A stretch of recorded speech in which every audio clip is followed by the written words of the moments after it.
परदेशातून आलेल्या साई भक्तांची आर्थिक फसवणूक करण्यात येते। 500 रुपयांचं सामान 4000 विकलं जातंय। दुकानावर गुन्हा दाखल करण्यात आलेला आहे। दोघांना ताब्यात घेण्यात आलंय।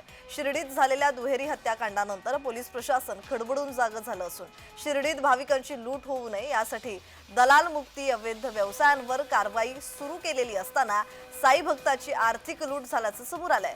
यूके मधून आलेले अनिवासी भारतीय बलदेव रामसेन यांना 500 रुपयांचं सामान 4000 रुपयांना माथी मारल्याचं लक्षात आल्यानंतर त्यांनी पोलीस ठाण्यात गुन्हा दाखल केलाय। सकाळी त्यांनी जेव्हा दर्शनासाठी मंदिरात जात असताना एका दुकानदाराने त्यांना अडवले। तसेच त्याच्या दुकानदारासोबत जे व्यक्ती होता त्यांनी त्यांना आपल्या दुकानात येण्याची आणि आपल्याकडे असलेल्या वस्तू याच्यामध्ये शाल आणि फळे फुले जे आहे हे घेण्याची बळजबरी केली। आपण ज्या मागच्या दुकानात 4000 रुपयाला वस्तू घेतल्या होत्या त्या इथे 500 रुपयालाच मिळतात। यावरून त्यांना आपली फसवणूक झाल्याचे लक्षात आले। भारतीय न्याय संहिता कलम 318(4) नुसार आपण सदरचे दुकान मालक आणि त्याच्यासोबत जे व्यक्ती काम करणार होते यांच्यावर फसवणुकीचा गुन्हा दाखल करत आहोत। परदेशातून आलेल्या साई भक्तांची आर्थिक फसवणूक केली जाते। 500 रुपयांचं सामान 4000 विकलं जातंय। दुकानावर गुन्हा दाखल करण्यात आलाय। दोघं ताब्यात आहेत आणि या संदर्भात अधिकची माहिती देत आहेत आमचे प्रतिनिधी जयेश सावंत।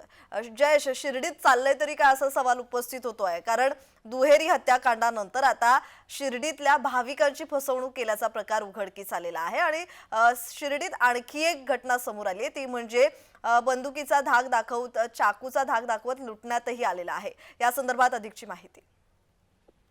नक्कीच प्रज्ञा, एकंदरीत पाहायला गेलं तर जगभरातून साई भक्त हे दररोज हजारोंच्या संख्येने शिर्डीत येतात आणि भक्तिपोटी या ठिकाणी जे आहे दर्शनासाठी असेल, धार्मिक स्थळावर वस्तू घेण्यासाठी या ठिकाणी जे आहेत भाविक येत असतात। आणि आताची जी घटना घडली आहे, यूके मधून जे आलेले जे भाविक आहेत त्यांना 400 रुपयाचे जे सामान आहेत ते वस्तू ज्या आहेत त्या अक्षरशः हजारो रुपयांना या ठिकाणी त्यांच्या माथी मारलेल्या आहे। हा प्रकार समोर येतात या ठिकाणी शिर्डी पोलीस ठाण्यामध्ये साई भक्तांच्या फिर्यादीवरून या ठिकाणी गुन्हा दाखल झालेला आहे।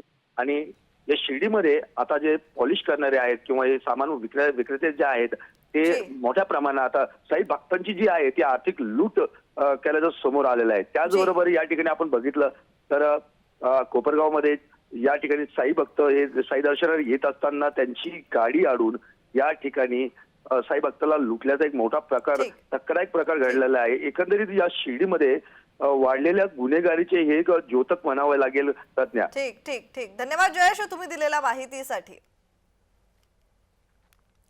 तर शिर्डीतली लूटमार कधी थांबणार हे पाहणं महत्त्वाचं आहे, कारण परदेशातून आलेल्या साई भक्तांची आर्थिक फसवणूक केल्याचा प्रकार उघडकीस आलेला आहे।